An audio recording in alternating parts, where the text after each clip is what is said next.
একটি দল তাদের নেতা কর্মীদেরকে বলছে 12 তারিখ পর্যন্ত কোনো চাঁদাবাজি করা যাবে না।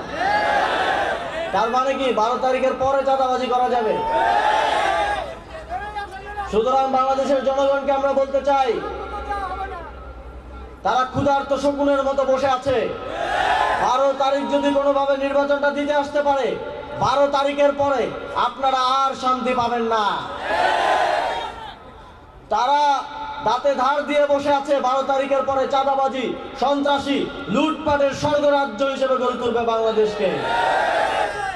সুতরাং ন্যায় ও ইনসাফের পক্ষের সকল নেতাকর্মীকে বাংলাদেশ খেলাফতে মজলিসের, বাংলাদেশ জামাতে ইসলামীর, জাতীয় নাগরিক পার্টির, খেলাফতে মজলিস, আমার বাংলাদেশ পার্টি সহ 11 দলীয় জোটের সকল নেতাকর্মীকে এখন ঐক্যবদ্ধ হয়ে বাংলাদেশের 18 কোটি মানুষের মুক্তির জন্য, সুন্দর একটি বাংলাদেশের জন্য কাঁধে কাঁধ মিলিয়ে লড়াই করতে হবে।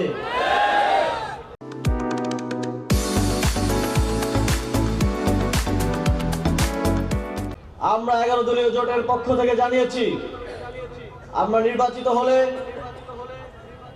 বিগত শাপলা চত্বর হত্যাকাণ্ড থেকে শুরু করে, মোদি বিরোধী আন্দোলনের হত্যাকাণ্ড থেকে শুরু করে, জুলাই গণঅভ্যুত্থানের হত্যাকাণ্ড এবং সর্বশেষ আমার আপনার ভাই শহীদ হাদি হত্যাকাণ্ডের বিচার আমরা নিশ্চিত করব। একটি রাজনৈতিক দলের প্রধান একটি আন্তর্জাতিক সংবাদ মাধ্যমে আওয়ামী লীগের শেখ হাসিনার সন্তানদের রাজনীতিতে ফিরে আনার কথা বলছেন। তিনি বলছেন জনগণ চাইলে নাকি ফিরিয়ে আনা হবে। জনগণ যদি আওয়ামী লীগকে চাইতই তাহলে 5ই আগস্ট জীবন দিয়ে তাদেরকে বিতাড়িত করতো না। আমরা আপনাকে স্পষ্টভাবে বলতে চাই, যেখানে আজকে আমরা দাঁড়িয়ে আছি সেখানে আমার ভাইয়েরা জীবন দিয়েছে। একজন শহীদের পিতা এখানে আছেন, তার সন্তান জীবন দিয়েছে।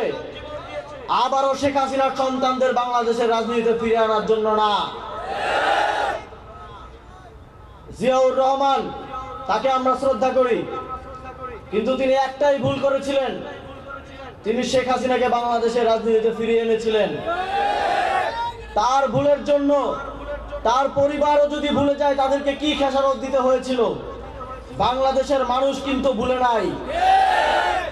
আমরা কোনোভাবেই আপনাদেরকে সেই সুযোগ করে দিব না যার মাধ্যমে বাংলাদেশের জনগণ আবারও দীর্ঘ অত্যাচার, অন্যায়, জুলুমের শিকার হবে। যদি এই ধরনের কোনো চেষ্টা করা হয়, 11 দলীয় জোট এবং বাংলাদেশের জনগণ আবারও রক্ত দিয়ে হলেও আওয়ামী লীগকে বাংলাদেশের রাজনীতিতে ফিরে আসতে দেবে না।